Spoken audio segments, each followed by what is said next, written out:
കടപ്ര ഗ്രാമപഞ്ചായത്തിന്റെയും പ്രാഥമിക ആരോഗ്യ കേന്ദ്രത്തിന്റെയും ആഭിമുഖ്യത്തിൽ പാലിയേറ്റീവ് ദിനാചരണവും രോഗി ബന്ധു സംഗമവും സംഘടിപ്പിച്ചു. ഗ്രാമപഞ്ചായത്ത് പ്രസിഡന്റ് ലിജി ആർ പണിക്കർ ഉദ്ഘാടനം നിർവഹിച്ചു. കടപ്ര ഗ്രാമപഞ്ചായത്തിന്റെയും പ്രാഥമിക ആരോഗ്യ കേന്ദ്രത്തിന്റെയും ആഭിമുഖ്യത്തിൽ പാലിയേറ്റീവ് ദിനാചരണവും രോഗി ബന്ധു സംഗമവും സംഘടിപ്പിച്ചു. കടപ്ര ഗ്രാമപഞ്ചായത്ത് പ്രസിഡന്റ് ലിജി ആർ പണിക്കർ ഉദ്ഘാടനം നിർവഹിച്ചു. നമുക്കറിയാം, പാലിയേറ്റീവ് കെയർ എന്ന് പറയുന്നത് കേവലം ഒരു ചികിത്സാ സംവിധാനം മാത്രമല്ല.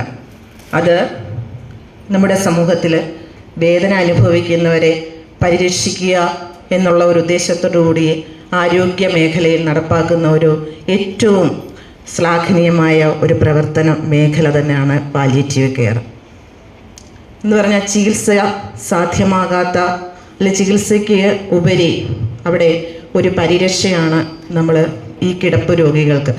ചിലപ്പോൾ രോഗാവസ്ഥയിലും അല്ലെങ്കിൽ വാർദ്ധക്യ മൂലവുമൊക്കെ കിടപ്പിലാകുന്ന രോഗികൾക്ക് ഏറ്റവും അവരുടെ ആ ഒറ്റപ്പെടൽ, കാരണം കഴിഞ്ഞ കുറേ നാളുകളിൽ സമൂഹവുമായിട്ടും സുഹൃത്തുക്കളുമായിട്ടും ബന്ധുമിത്രാദികളുമായിട്ടും എല്ലാം സഹകരിച്ച് മുൻപോട്ട് പോയ ആ അവസരത്തിൽ പെട്ടെന്നൊരു ദിവസം കിടക്കയിലാകുമ്പോൾ അവരുടെ മാനസികവും ശാരീരികവുമായ ആ ബുദ്ധിമുട്ടുകൾ അതിജീവിക്കുവാനും അവർക്ക് താങ്ങും കരുത്തും തണലുമൊക്കെയായി മാറുകയാണ് ഈ ഒരു വിഭാഗം ആരോഗ്യ പ്രവർത്തകർ.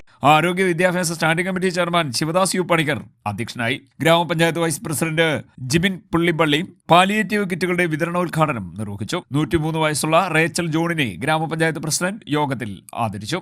ബ്ലോക്ക് പഞ്ചായത്ത് ആരോഗ്യ വിദ്യാഭ്യാസ standing committee chairperson Nisha Ashokan, വികസനകാര്യ standing committee chairperson Susama Paulose, മെമ്പർമാരായ Jose V Cherry, Mercy Abraham, Saji M N, Mukesh M Mohan, Komalan, K T Nirmala, P K Lalitha, Prahladan, Lizy Silvester, doctor Lakshmi R, palliative doctor Tindumol, Ayurveda doctor Sreelakshmi, homeo doctor Ambili, ജയച്ചൈമാരായ രാജീവൻ, കാവ്യ സുരേഷ് തുടങ്ങിയവർ സംസാരിച്ചു.